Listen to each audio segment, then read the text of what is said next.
Proua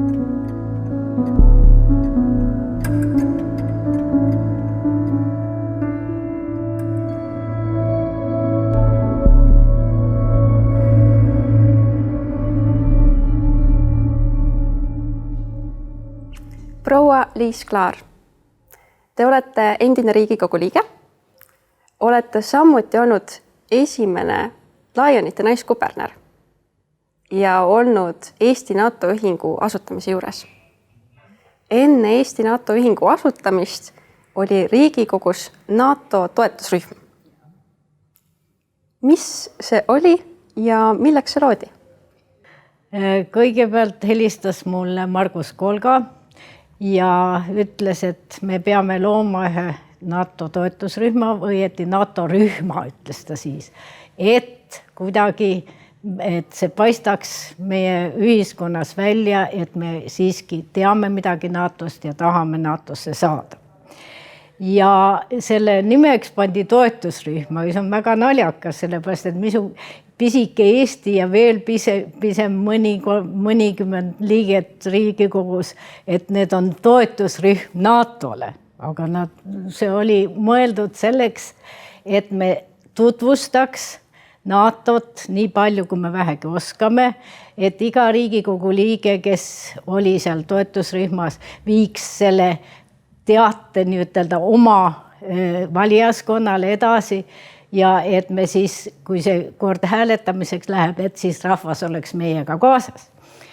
Ja see toetusrühma meie tegemine oli siis see, et alguses oli umbes 17 liiget ja pärast suurenes see 26-le.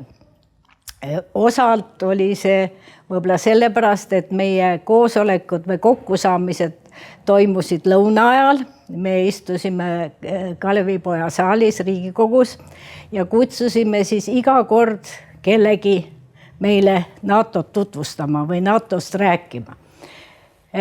Mida ma mäletan, kes meil seal külas käisid, oli näiteks sel ajal suursaadik USA-s oli Marina Kaljurand, siis käis meil külas Toomas Hendrik Ilves, siis käis meil külas,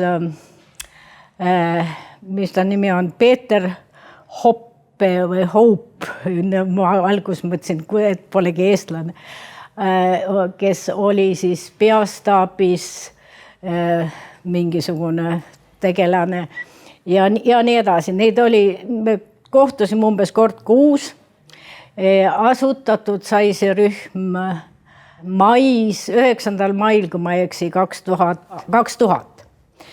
Ja siis sellega kaasnes see, et see rühm kogu aeg suurenes. Me siis rääkisime, küsisime nii palju, kui me oskasime küsida, nii palju, kui me oskasid meile rääkida, et me teaks natuke rohkem ise ja siis oskaks seda ka edasi anda. Kui käis meil külas või Eestil külas Sir George Robertson, kes siis sel ajal oli NATO peasekretär, siis oli tuli ka Riigikokku korraks ja minul oli siis au temaga kohtuda Riigikogu saalis. Mul on isegi üks pastakas, mida ta mulle kinkis siis sel ajal. Ja terve see, ütelda see asi või toetusrühm oli just selleks, et me paistaks silma NATO-le ja et meid nähtakse ja kuuldakse.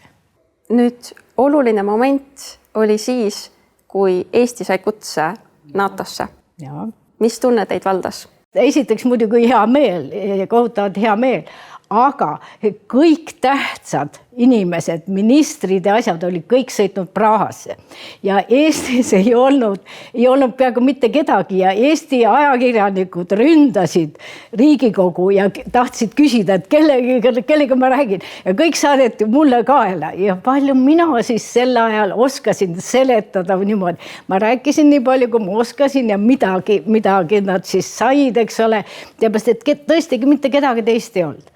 ja me kõik need liikmed, kes kahjuks on näiteks Mart Nutt on läinud, Valve Kirsipuu on läinud, kõik väga paljud sellest algrühmast on kas ära läinud, Enn Tarto on küll olemas, aga nii ja naa, eks ole.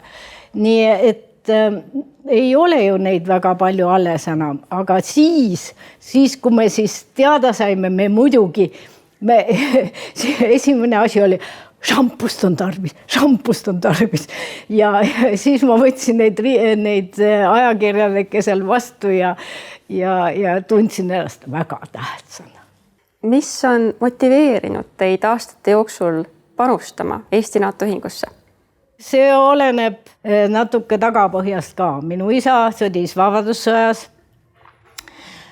Mul üks onu langes Valmiera kirikutornis kaitstes sel ajal. Ta oli 19-aastane, siis mind polnud olemas, aga ta oleks olnud mu onu, kui ta oleks alles jäänud.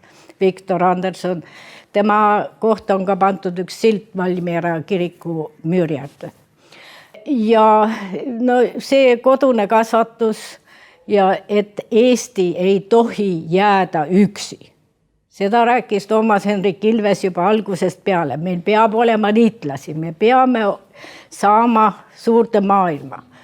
Ja seda me oleme saanud. Me oleme nüüd NATO liige, me oleme Euroopa Liidu liige, me kuulume ÜRO-sse ja kõik see on saavutatud. Ja nüüd, et need NATO liitlased käivad siin, teevad õppusi meiega koos ja on meile toeks, see on meie naabrile pind silmas, aga see on meile vajalik. Me oleme väike riik ja me peame suutma ennast kaitsta ja esimese paugu peame ise laskma. Aga pärast seda üks ühe eest ja kõik teiste eest. Mõeldes tuleviku peale, mis on see üks fookus, mis võiks Eesti NATO ühingul olla? Et me oma kaitsekulutusi tõstaks natukene, aidata seda ja muidugi, et pandeemia lõppeks. Proua Liis Klaar, suur tänu teile Eesti kaitsesse ja ühingusse panustamise eest. Aitäh!